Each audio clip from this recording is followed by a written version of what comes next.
거룩한 주일 아침 하나님께서 말씀을 주십니다.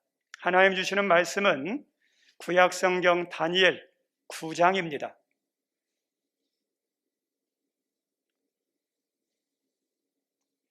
다니엘 9장 1절부터 4절, 17절부터 19절까지 우리 한음성으로 읽습니다. 메대 족속 아하수에로의 아들 다리오가 갈대아 나라 왕으로 세움을 받던 첫 해, 곧 그 통치 원년에 나 다니엘이 책을 통해 여호와께서 말씀으로 선지자 에레미야에게 알려주신 그 연수를 깨달았나니 곧 예루살렘의 황폐함이 70년 만에 그치리라 하신 것이니라.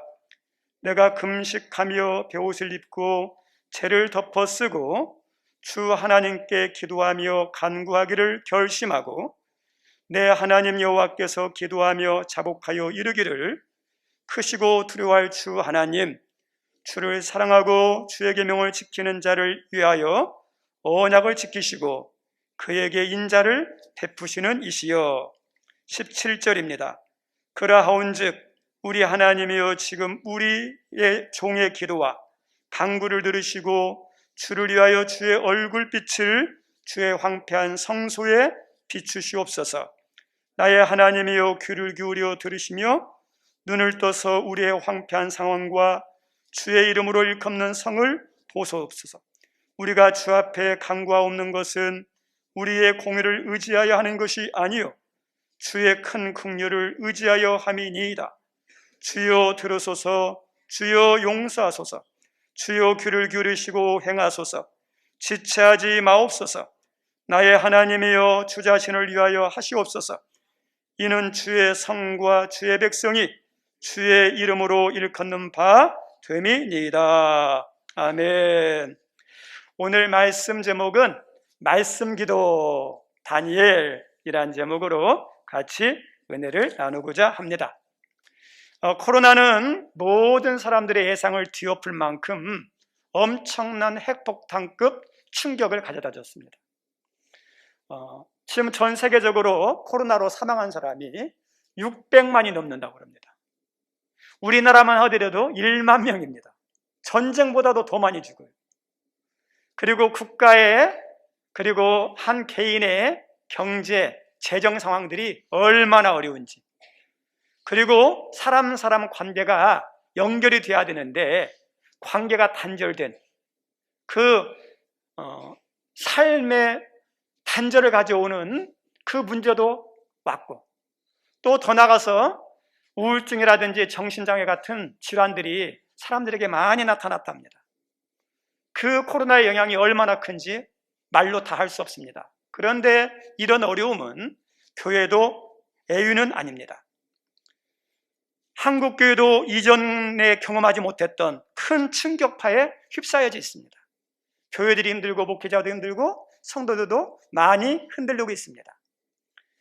목회 데이터 연구소에서 작년 6월에 우리 교단에 목회하시는 그 목회자들 891명을 대상으로 설문조사를 했었습니다. 눈에 보이는 성도의 신앙은 주일 성수잖아요. 이 사람의 믿음이 좋다 안 좋다 말하기가 힘들어요. 그래서 그냥 주일 성수가 눈에 보이는 척도인데 어느 정도 나오십니까 했는데 10% 미만으로 지금 교회에 대부분이 다 나오고 10% 미만만 안 나오고 있다. 그 교회가 16%. 그리고 30% 이상에서 40%까지 안 나오고 있다. 17%. 40% 이상에 나오지 않고 있다. 11%. 엄청나게 나오지 않는 교회도 있다는 거예요. 그래서 평균적으로 보면 이 5명에 1명꼴로 교회에 대해서 아직 출석하지 못하고 있다라고 말씀하고 있습니다. 이건 눈으로 보이는 현상이고, 또 교회 운영, 선교, 전도, 구제 등에 꼭 필요한 재정도 어떤 교회는 30%까지 줄었다 해서 힘들어하는 교회들이 참 많습니다. 그런데 더 중요한 것이 빠졌습니다. 통계에는 잡히지 않지만 믿음이 떨어진 현상들이 많이 나타납니다. 그래서 전문가들이 교회의 성도들의 신앙이 많이 흔들리고 있다 말합니다. 이게 위기예요. 출석도 여러 가지도 문제지만 믿음이 흔들리는 것, 믿음이 떨어지는 것처럼 위험한 것도 있겠습니까? 그것을 뒷받침하는 것들이 예배도 그렇고 기도도 그렇고 전도 생활도 중단된, 그래서 이 코로나 이후에 이 기도가 있어야, 전도가 있어야 뿌린 거에 대한 열매가 있는데 뿌린 게 없으니까 더 코로나 이후가 위기고 문제다라고 말하는 전문가들이 많습니다. 그러나 어느 한편 위기이기도 하지만 꼭 위기만 아닙니다. 위기를 잘만 대처하면 교회가 될 수 있다는 것을 우리는 다 잘 알고 있습니다. 그런데 감사하게도 하나님은 한국 교회를 사랑하셔서 아직도 깨어있는 교회, 깨어있는 성도들이 있어서 이런 위기 상황에서도 코로나 이후에 교회가 될 수 있도록 지금 교회를 만드는 준비의 시간으로 하나님께서 한국 교회 안에, 깨어있는 성도들 안에 그런 운동이 일어나고 있어요. 우리 성도님들, 코로나 때문에 중요한 게 뭐냐? 나의 현주소를 아는 게 중요해요. 내 신앙의 수준, 내 시장의 현주소를 아는 게 중요해요. 그런데 예전에는, 코로나 이기 전에는 그냥 열심히 교회 나왔어요. 열심히 일했어요. 근데 그 신앙의 뿌리가 어디냐면, 현주소, 가장 중요한 뿌리가 어디 교회 다니느냐? 교회 중요하지만 교회가 그 사람 신앙의 뿌리는 아니거든요. 내가 모시는 목사님은 누구냐? 목사님 중요하지만 목사님이 신앙의 뿌리는 아니거든요. 어떤 사람은 사람 때문에, 어떤 사람은 일 때문에, 어떤 사람은 체면 때문에 교회 다녔어요. 그런데 코로나라는 광풍 앞에서 그 체면, 그 일, 사람의 뿌리를 둔 것은요, 이제는 어떠냐? 남지가 않아요. 큰 바람 앞에서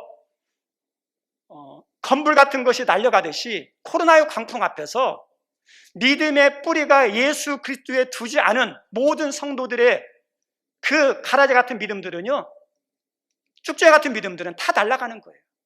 뭐만 남느냐?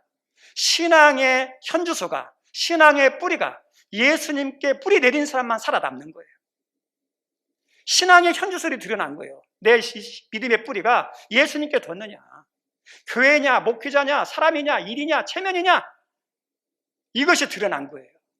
예수님께 뿌리를 두는 사람들은 어떠냐? 신앙이 살아있는 거예요. 또 이 코로나로 인해서 우리 위적인 교회 성장에 치중했습니다. 사람들의 수이 많이 모이는 것, 얼마나 크게 교회를 건축하느냐, 얼마나 좋은 시설을 교회 안에 이렇게 설치하는지, 그리고 인테리어를 얼마나 아름답게 하는지, 이것이 하나님의 축복이고 이것이 큰 부흥의 핵심인 줄 알았어요. 그런데 이 코로나를 통해서 그것이 중요함이 아님을 깨닫습니다. 우리 성도들의 신앙도, 한국교회 성도의 신앙도 외적인 신앙에 많이 치웠습니다. 그런데 이 모든 신앙은 무엇과 같냐면 고목과 같은 신앙이에요. 고목나무 모습이 겉에는 우람해요. 웅장해요. 멀쩡합니다. 그런데 속을 들여다보면 다 썩어서 텅텅 비었어요. 우리 성도님들 한번 솔직하게 우리 한국교회와 우리의 신앙의 현주소를 한번 돌아봤으면 좋겠습니다. 우리는 고목나무 같은 신앙이 아닌지, 코로나를 통해서 외적인 것만 치중했던 한국교회와 성도들의 신앙에 대해서, 신앙의 중요한 외적인 게 아니라 한 사람 한 사람이 예수 그리스도 안에, 말씀 안에 세워진 내실의 신앙이 중요하구나. 은혜 없이 하는 게 아니라 은혜를 받고, 내 힘이 아니라 능력을 하는 게 중요하구나. 그래서 신앙의 내실을 기하는 좋은 교회 같아요. 우리 중요한 신앙 가운데 하나가 교회에서의 신앙인데, 그리고 교회에서 예배인데, 진짜 예배는 가정 예배예요. 코로나 때문에 예배를 드리지 못하는 성도들이 가정에서 가정 예배가 많이들 회복되고 있습니다. 한국 교회 얼마나 아름답고 감사한 일인지 몰라요. 가정 예배예요. 교회에서 끝나는 게 아니라 가정까지 이어지는 거예요. 꺼져가는 기대불을 다시 켜기 위해서 각성하는 교회들과 성도들이 얼마나 많이 일어나고 있는지 몰라요. 그리고 말씀 운동도 일어나고 있습니다. 성경을 읽는 성경 챌린지라고 해가지고 이어서 쓰게 만드는, 그런 운동들이 일어나고 있습니다. 개인적으로 저도 우리 교회와 성도들에게 감사한 게 있습니다. 어려운 중에도 예배 자리를 지키고 예배가 계속 이어지게 하는 것. 이게 아무것도 아닌 것 같지만 저는 큰 은혜라고 생각합니다. 그 예배 자리를 지키시는 우리 성도님께 감사드립니다. 그리고 새벽 예배, 금요 기도의 자리, 오후 3시 기도 자리가 꺼지지 아니하고 계속해서 기도를 이어갈 수 있는 사명자들이 있어서 감사합니다. 우리 불이 꺼지면요, 다시 켜기가 힘들어요. 교회는 어떤 곳이죠? 교회의 핵심은, 교회의 생명은 우리 예수님의 말씀 가운데 담겨져 있습니다. 내 집은 만민이 기도하는 집이라 그러죠. 교회에서 기도가 꺼지면 하나님의 교회가 아니에요. 그런데 그 기도가 꺼지지 않도록 이 어려운 시대에도 사명감을 가지고 기도하는 분들이 있어서 얼마나 감사한지. 그 불이 꺼지지 않으면 나중에 불이 활활 타오르기가 쉽습니다. 그런데 꺼져보세요. 다시 회복하는 게 어려워요. 하늘문교회 안에서 말씀도 가까이 하는 운동이 일어나서 얼마나 감사한지. 성경 암송도 있었고 성경 읽기도 있고 성경 쓰기도 있는데 무관심 가지고 있었던 성도들이 관심을 가지고 몇 사람만 동참했던 성도들이 점점점 동참하게 되는, 그게 어떠냐? 아름다운 소망의, 희망의 아름다운 모습이라 저는 생각합니다. 우리 성도님들, 하나님께서 이스라엘 백성에게 성막에서 아주 중요한 사실을 알려준 게 있어요. 명령한 게 있습니다. 성막에 있는 금 등잔대의 불을 절대 꺼트리지 말라고 명령했습니다. 구약의 성막은 지금의 성전을 말해요. 지금 성전 안에서 교회와 성도들에게 꺼트려서 안 되는 불이 있습니다. 그것이 바로 말씀의 불이에요. 그것이 바로 기도의 불입니다. 기도의 불, 말씀의 불은 꺼트리면 안 돼요. 우리 예전에도 우리의 삶에 중요한 게 불입니다. 지금이야 전기 켜면 불이 들어오고 그 다음에 불도 뭐 이렇게 라이터로 쉽게 켤 수 있지만 저희 어렸을 만 해도 불을 켜는 게 성냥이었어요. 성냥 없었을 때는 어땠을까요? 어려웠겠죠. 그리고 지금은 난방을 전기로 하고 도시가스로 하지만 예전에 많은 난방 가운데 하나가 연탄이었어요. 근데 연탄에서 중요한 게 불씨 꺼트리면 안 돼요. 우리 어르신들 가운데 연탄 시대에 있었죠? 연탄 꺼트리면 옆집 가가지고 새 연탄 주고 빌려와야 돼요. 살림 잘하는 사람은 연탄 안 꺼트려요. 꺼트리면 문제가 있는 거예요. 그러면 조선시대는 어땠을까요? 불이 엄청 중요해요. 불 꺼트리면 안 돼요. 예전에 어떤 집사님하고 성막이 이렇게 전시한 거기에 이렇게 가게 됐습니다. 학교를 빌려서 성막을 이렇게 만들어 놨는데 성막 구경을 했어요. 그런데 그것을 운영하는 목사님이 성막만 만든 게 아니라 우리나라 골동품, 옛날 그런 것들을 모으는 걸 좋아했던 것 같아요. 그래서 학교 교실에다가 골동품들을 막 이렇게 전시를 해놨어요. 근데 거기서 뭘 봤냐면 여자가 가마를 타고 이렇게 시집가는 그 가마를 봤습니다.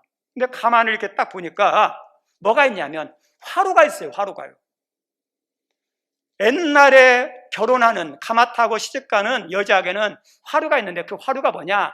결혼한 그 집에 들어가서 그 집안에 불을 꺼트려서는 안 된다는 거예요.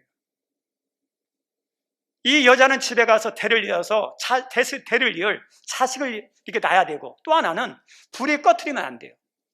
그 불은 무엇과 연결되냐면 그 집안에 흥망과 연관이 있다고 생각했어요. 그래서 불을 얼마나 중요히 여긴지 몰라요. 우리 성도님들, 교회와 성도도 마찬가지예요.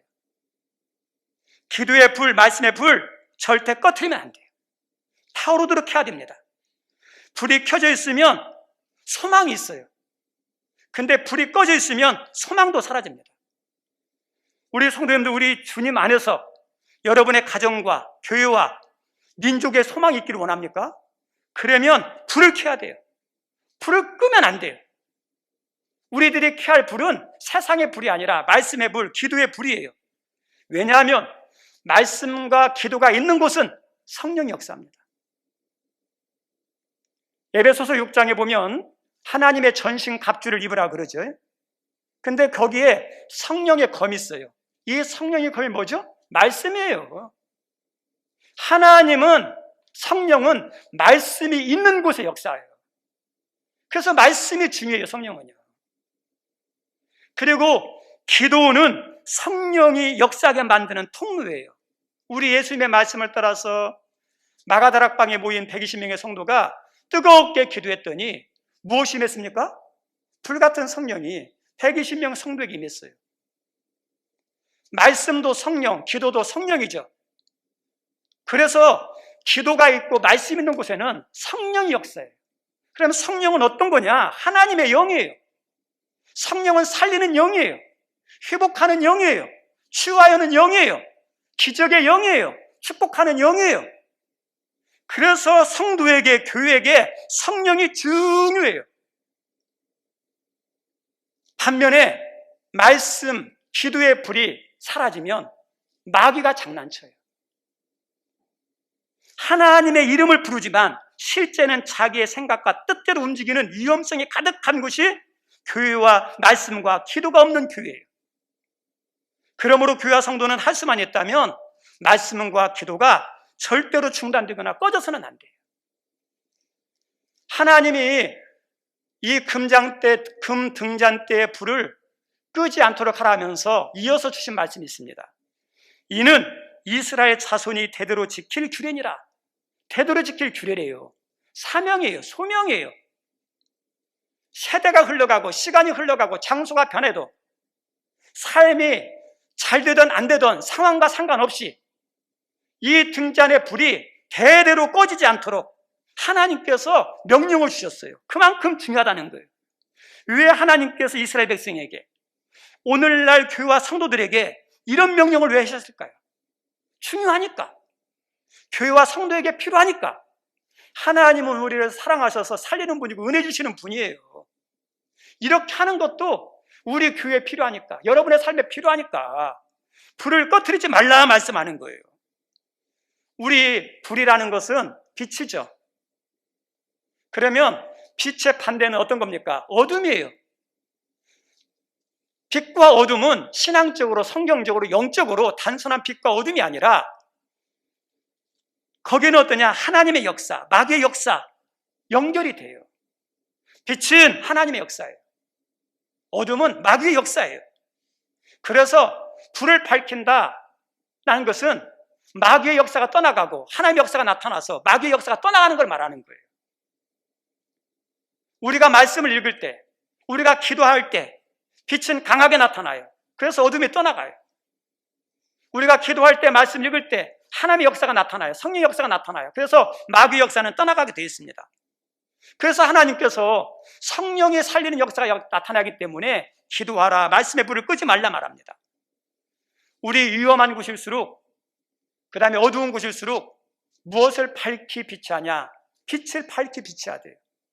어두운데 위험한 곳에 빛이 없어 보세요. 큰일 나죠. 점점 어두워지고 있는 세상, 죄악이 가득한 세상, 사탄이 장난치는 이 세상에서 뭐냐? 빛을 밝게 드러내야죠. 그 빛을 비춰야죠. 성령 역사하도록.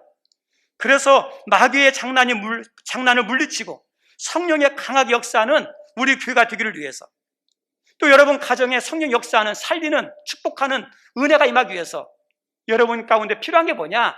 기도의 불, 말씀의 불 켜야 돼요. 이게 중요합니다.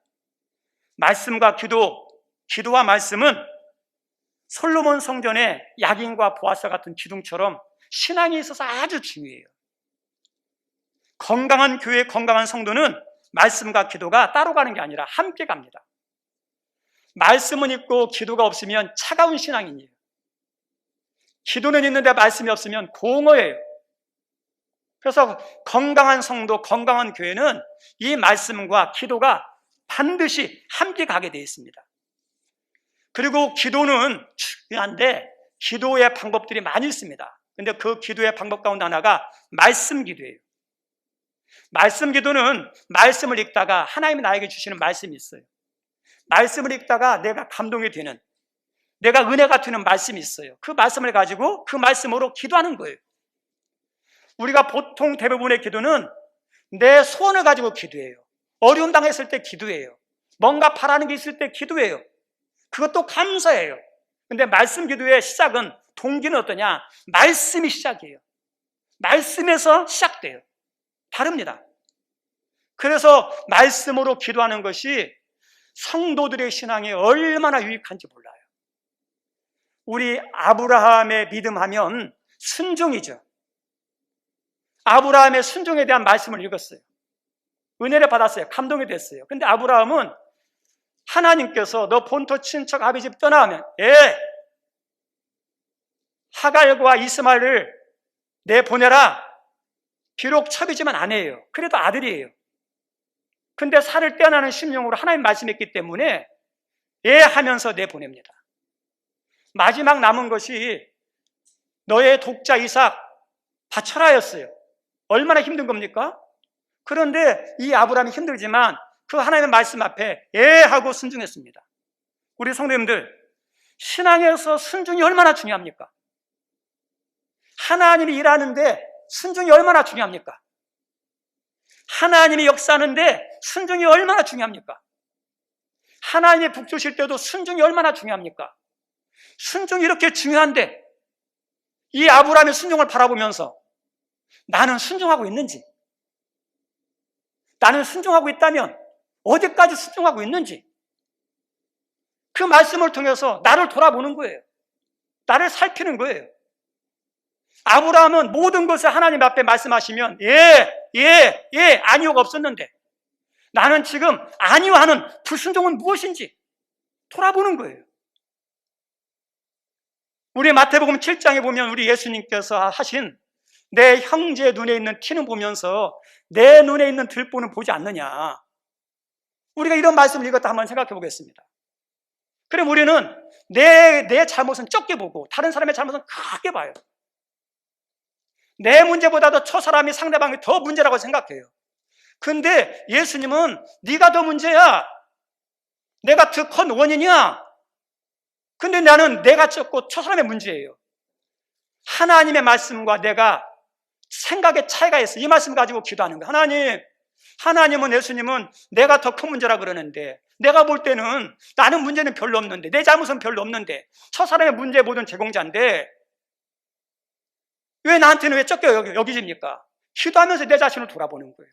그래서 하나님 말씀대로 내 문제, 내 눈에 들보를 볼 수 있게 해달라고, 내가 큰 문제를 깨닫게 해달라고, 이 말씀의 기도로 세워지는 신앙이에요. 그래서 말씀 기도는요, 우리에게 얼마나 신앙이 유익한지 몰라요. 우리 성도님들, 기도 가운데 좋은 기도 어떤 기도인지 아십니까? 좋은 기도는 하나님의 생각, 주님의 마음으로 기도하는 거예요. 우리 부부간에도요, 어떤 부부가 좋은 부부냐? 생각이 통하는 부부, 마음이 통하는 부부가 좋은 부부예요. 같이 살아도 마음이 안 통해 보세요. 생각이 안 통해 보세요. 얼마나 힘든지 몰라요. 답답한지 몰라요. 우리 신앙에서도 중요한 게 있어요. 신앙에서도 하나님하고 생각이 맞고 마음이 맞을 때 거기에 얼마나 큰 신앙의 기쁨이, 능력이 있는지 몰라요. 근데 어렸을 때는 우리에게 하나님 나 이거 해주세요, 내 생각, 내 바람대로 하나님을 나에게 맞춰요. 어렸을 때는 그게 가능해요. 근데 커서도 계속해서 하나님 나한테 맞춰주세요, 내가 원하는 대로 도와주세요 한다면 그 신앙의 10년, 20년이 무슨 의미가 있겠어요? 그렇게 신앙하는 목사라 장로나 권사라면 무슨 의미가 있겠어요? 신앙의 성숙은 나한테 맞추는 게 아니라 하나님께 맞추는 거예요. 하나님의 생각을 알고 하나님의 생각과 맞추는 거, 하나님 마음을 알아서 하나님 마음과 맞추는 거. 그러면 우리 성도님들, 하나님의 생각, 하나님의 마음을 보여주는 것이 어디 있습니까? 말씀에 있잖아요. 말씀을 읽다 보면 하나님의 생각이 이거구나. 말씀을 읽다 보면 하나님의 말씀 가운데 이게 하나님의 계획이구나. 이게 하나님의 뜻이구나. 여기 보니까 하나님의 마음이 이런 마음이구나. 우리를 향한 사랑의 마음, 주인들을 향한 불쌍히 여기는 마음들, 그 생각과 마음과 계획과 뜻을 성경을 통해서 알아가요. 그러면서 그걸 가지고 기도하다 보면 내 생각과 맞지 않았는데 말씀을 가지고 기도하다 보면 하나님의 생각하고 내 생각이 딱 맞아요. 내 마음하고 하나의 마음하고 딱 맞아요. 이게 어떤 기도냐? 하나가 된 기도예요. 거기에서 어떠냐? 아름다운 신앙, 아름다운 역사가 나타나요.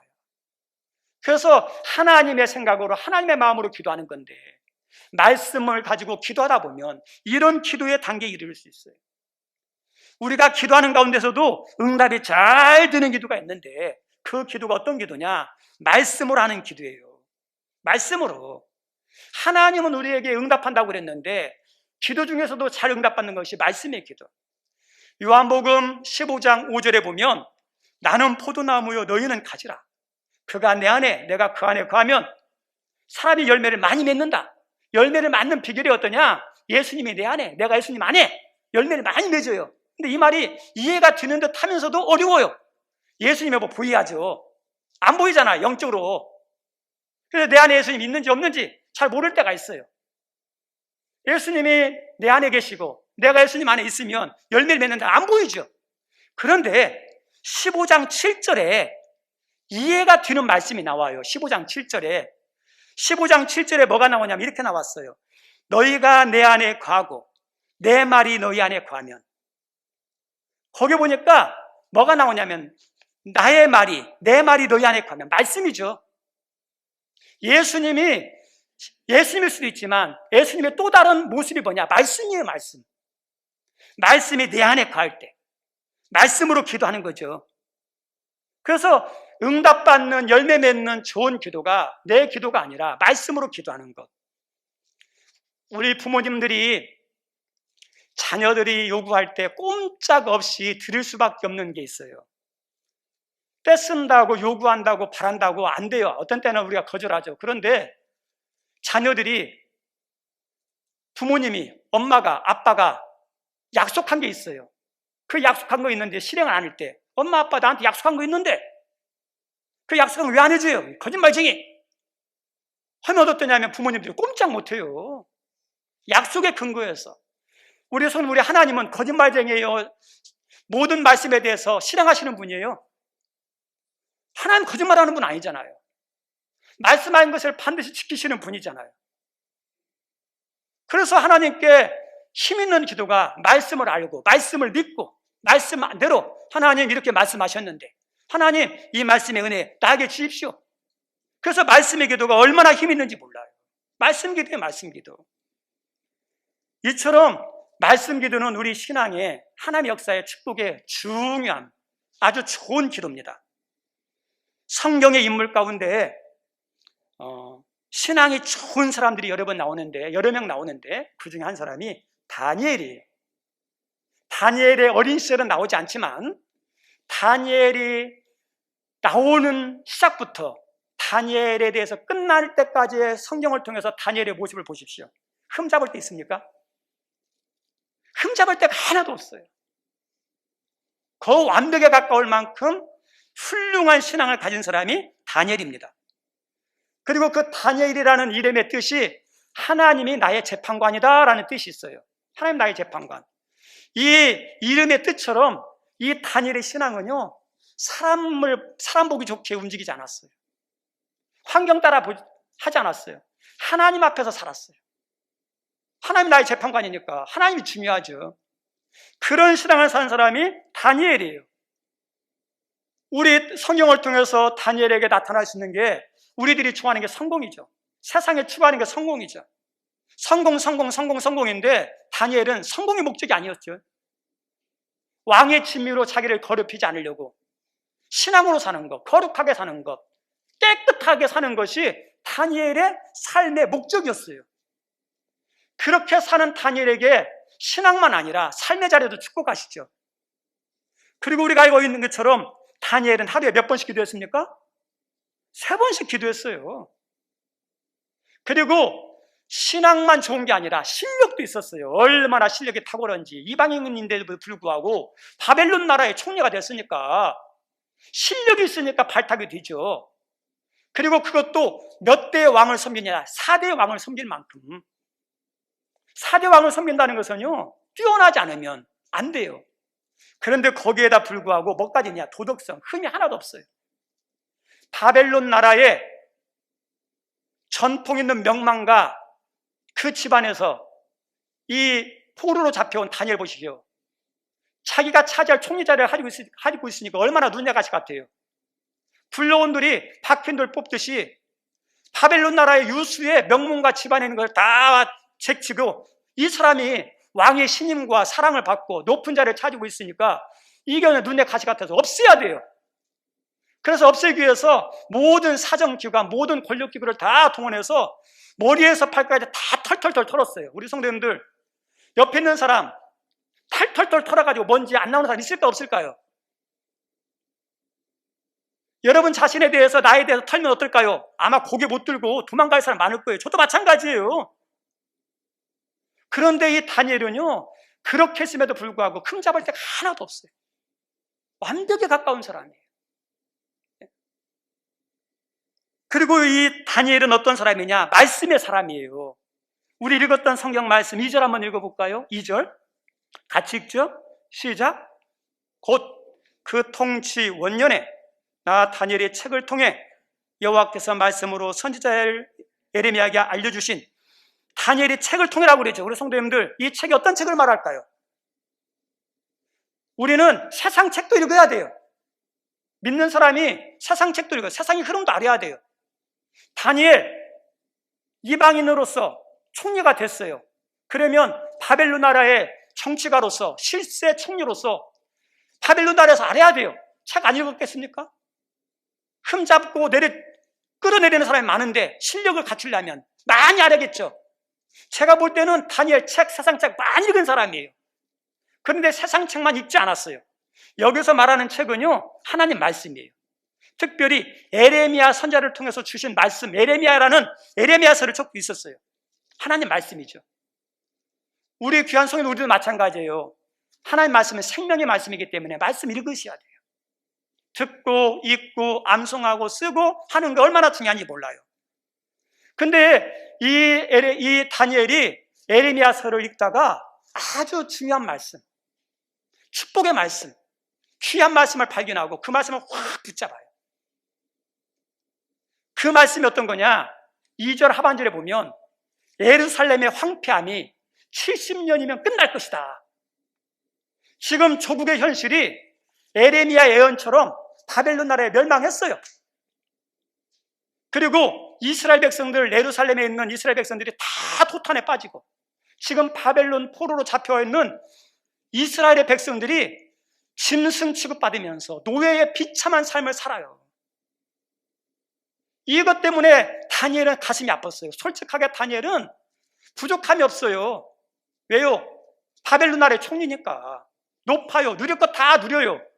그런데 믿음의 사람은요 자기 나라를 생각하면 동족을 생각하면 마음이 아팠어요. 왜 기도했을까요? 그 멸망한 하나님의 나라, 자기 나라를 위해서 하나님 우리나라 회복시켜 주십시오 기도하지 않았을까요? 자기 조국의 고통받는 백성을 바라보면서 하나님 저 우리 백성들 살려주십시오. 지금 바벨론 포로로 잡혀와서 노예로 짐승 같은 삶을 사는 이들 백성들을 불쌍히 여겨달라고 기도하지 않았을까? 그것 때문에 3번씩 기도하지 않았을까요? 믿음 좋은 사람이에요. 그런데 어느 날 예레미야서를 읽는데 하나님께서 70년이 지나면 회복된다는 말씀을 하니 얼마나 눈에 번쩍 뜨이는 은혜의 말씀이에요. 그래서 그 말씀을 딱 붙잡는 거예요. 하나님 이 말씀 우리나라 회복된다 그랬죠. 이스라엘 백성이 회복된다 그랬죠. 그 말씀 다 붙잡고 뭐 하고 있는 거죠? 기도하는 거예요. 그래서 거기에 나오는 말씀이 3절입니다. 3절 한번 읽어볼까요? 3절 시작. 내가 금식하며 베옷을 입고 죄를 덮어쓰고 주 하나님께 기도하며 간구하기를 결심하고 지금 다니엘은 3번씩 기도하지만 이 복된 말씀, 은혜의 말씀, 소망의 말씀, 살리는 말씀을 붙잡고 어떤 결단하냐? 더 크게 결심을 하고 금식기도 하는 거예요. 작정기도 하는 거예요. 20일 기도를 하는 거예요. 왜요? 이 말씀을 성취하시는 분은 하나님이기 때문에 하나님께 기도해요. 그리고 기도하면서 이 다니엘이 했던 우리가 꼭 기억하고 우리 기도하는 사람들이 꼭 배워야 할 기도 내용 가운데 하나가 18절 말씀이에요. 18절 말씀 한번 같이 읽어보죠. 18절 시작. 나의 하나님이여 귀를 기울여 들으시며 눈을 떠서 우리의 황폐한 상황과 주의 이름을 일컫는 성을 보옵소서. 우리 성도들, 우리들이 어려움을 만나요. 문제를 만나요. 고난을 당해요. 그럼 염려해요. 근데 염려는 문제 해결이 안 돼요. 근심해요. 근심한다고 문제 해결되는 게 아니라 마음만 괴롭고 신앙이 약해져요. 불평. 하나님의 은혜의 문을 닫는 것이 불평이에요. 내 귀에 들린 대로 해준다 그러잖아요. 그 문제 때문에 분노하면 어떨까요? 마귀만 좋아해요. 문제 만났을 때 불평하고 원망하고 분노하고 이런 것은 쉬운데 그것은 악화시키는 거예요. 잘 안 되게 만드는 거예요. 힘들어도 어려워도 뭐 해야 돼요? 기도해야 돼요. 왜요? 기도는 힘들지만 기도해야 살 길이 열려요. 어려울수록 기도해야 해결의 문이 열려요. 기도는 살 길이고 해결의 문이에요. 우리 예수님께서 이런 말씀하죠. 기도에는 이런 유가 나갈 수 없다고 그러죠. 기도가 얼마나 유익한지. 그래서 기도가 중요해요. 오늘도 본문에 보면 이 다니엘이 원망하는 게 아니에요. 하나님께 찾아가서 하나님 귀를 기울여서 우리 백성이 신음하는 소리를 좀 들으십시오. 하나님 눈을 번쩍 들고 이 백성의 지금 이 현실을 눈을 보고 한번 보십시오. 사람에게 나 좀 바라봐. 내 문제를 알아봐. 나 힘들어. 나 괴로워. 내 소리 좀 들어봐. 사람에게 하는 소리가 아니에요. 나에게 막 원망하는 소리가 아니에요. 누구한테 하는 거예요? 하나님께. 하나님, 내가 우리의 상황을 보십시오. 우리 어려움을 보십시오. 하나님께 아뢰고 하나님께 문제를 아뢰는, 그리고 더 나가서 기도하는 아름다운 모습이 어떤 거냐면 19절에 이렇게 나옵니다. 19절 말씀 한번 읽어볼까요? 죄송합니다. 18절 말씀 하반절. 우리가 주 앞에 간구하옵는 것은, 거부터 한번 읽어볼까요? 시작. 우리가 주 앞에 간구하옵는 것은 우리의 공의를 의지하여 하는 것이 아니요 주의 긍휼을 의지하여 함이냐. 여러분이 밑줄 쭉 한번 묵상해 보세요. 이게 어떤 의미인지. 우리 다니엘 믿음 생활 잘했습니까? 못했습니까? 잘했죠. 하나님의 은혜, 하나님의 도움을 받는데 자기의 믿음, 자기의 자기의 많은 섬김이 하나님께서 나에게 역사하시고 축복하시고 응답해달라는 근거가 아니에요. 뭐가 더 중요하냐? 내 공이, 내 잘한 것은 아무것도 아니에요. 뭐가 중요해요? 하나님의 긍휼, 하나님의 사랑이 나를 함께하고 나를 돕는 힘이 어디서 나와요? 나에게서 나오는 게 하나님의 은혜에서 나오는 거예요. 우리가 기도할 때 내가 직분, 내가 목사, 내가 장로, 내가 예배드리고, 내가 헌금을 얼마 하고, 내가 기도를 얼마 많이 했고, 전도를 얼마나 많이 했고, 이것 가지고 하나님, 나 이 문제 있으니까 도와주세요. 그게 아니에요. 그 잘못된 신앙이에요. 잘못된 기도예요. 우리 인간의 공로와 비교할 수 없는 기도의 핵심은 십자가를 붙잡고 기도하는 거예요. 우리 인간의 공로와 십자가 은혜와 어떤 게 큽니까? 십자가죠. 그래서 내가 못했어요. 내가 제대로 못 섬겼어요. 그래도 십자가를 붙잡고 기도하는 사람이, 잘나고 똑똑하고 많이 한 사람이 십자가 안 붙들고 기도하는 사람보다 더 능력 있고 하나님이 더 기뻐하셔요. 십자가예요. 오늘도 다니엘이 뭐 붙잡고 하느냐? 하나님 긍휼하시, 은혜를 붙잡고 하나님 도와주세요. 은혜 주세요. 그 기도죠. 그리고 19절 말씀에 이렇게 나옵니다. 19절 읽어볼까요? 주여 들으소서, 주여 용서하소서, 주여 귀를 기울이시고 행하소서, 지체하지 마옵소서. 우리 성도님들, 이 다니엘의 기도에 하나님 들어주십시오. 주님 행하여 주십시오. 하나님 귀를 기울이시고 행하시고 용서하시고 지체하지 마옵소서 기도하죠. 그러면서 이렇게 응답해달라고 간절히 부르짖는 그 부르짖음의 그 핵심의 결론이 뭐냐? 그 뒤에 이렇게 나왔어요. 같이 읽습니다. 나의 하나님이여 주 자신을 위하여 하시옵소서. 우리 성도님들, 이 말씀이 얼마나 중요한지 몰라요. 나에게 내가 이렇게 회복되는 거, 내가 은혜 받는 거, 내가 세워지는 거, 우리 교회가 세워지는 거, 여러분의 가정이, 우리 여러분의 자녀이 잘 되는 거, 무엇과 연결돼요? 부모님의 영광과 연결되잖아요. 이렇게 되는 것은, 회복되는 것이 무엇과 연결되는 거 아니냐? 다니엘은 하나님과 연결되는 걸 알았어요. 그래서 하나님의 영광을 위해서, 하나님의 이름을 위해서 우리를 불쌍히 여기십시오. 우리를 회복해 주십시오. 이 다니엘은 기도의 사람이죠. 근데 기도하는 사람인데 말씀의 사람이죠. 말씀 읽다가 어떤 말씀을 발견했어요? 은혜의 말씀, 소망의 말씀, 복된 말씀을 다 떨어오는 말씀이 있는 그 말씀 받자고 기도했어요. 말씀의 기도죠. 우리가 지금 성경을 읽어요. 성경을 암송해요. 성경을 써요. 무조건 읽는 게 아니라, 암송하는 게 아니라, 쓰는 게 아니라 말씀을 쓰면서, 말씀을 읽으면서 내 마음에 와닿는, 내 마음에 감동이 되는 그 말씀 붙잡는 거예요. 회개할 거 있으면 회개하고, 그 말씀에 우리 가운데 필요한 게 있다면 하나님, 이 말씀처럼 우리 대한민국은, 하나님 이 말씀의 은혜가 우리 하늘문 교회, 하나님 이 은혜가 우리 가정과 내가 운영하는 직장과 사업장 안에 이 말씀의 축복이 우리 자녀에게 이루어 주십시오. 기도를 하더라도 뭘로 기도하는 거예요? 말씀을 가지고 기도하는 거예요. 우리 성도님들 성경 읽습니다. 암송합니다. 성경 씁니다. 꼭 와닿는 말씀이 있다면 글로 친다치지 마시고 그 말씀 앞에 잠시 머물고 하나님 이 말씀 가운데 적용하면서 그리고 좋은 말씀을 기록해놨다가 하나님 이 말씀이 나에게 주십시오. 내 삶으로 이어지게 도와주십시오. 그 말씀과 기도가 어우러져서 여러분 삶 가운데 다니엘 같은 응답의 역사가 있기를 주님의 이름으로 축원드립니다. 기도하겠습니다. 하나님, 오늘도 이 자리에 나와 예배하게 하셔서 감사합니다. 하나님, 불을 끄지 말라 그랬는데 우리 귀한 성도님들, 우리 교회 기도의 불, 말씀의 불 끄지 않게 도와주옵소서. 말씀과 기도의 불이 있으면 성령 역사하지만 말씀과 기도의 불이 꺼지면 마귀가 장난칩니다. 주여, 우리로 하여금 힘들지만 어렵지만 바쁘지만 피곤하지만 여러 가지 해야 할 일들이 많이 있지만 주여 기도가 말씀이 중단되지 않도록 성령님 주장해 주시고 우리에게 갈급함을 허락해 주옵소서. 그리고 말씀을 읽으면서 감동되는 말씀, 복된 말씀, 도전되는 말씀이 있다면 붙잡고 다니엘처럼 기도하게 하여 주셔서 말씀의 은혜가, 말씀의 행함이, 말씀의 열매가 맺혀지게 도와주옵소서. 예수님 이름으로 기도드리옵나이다. 아멘.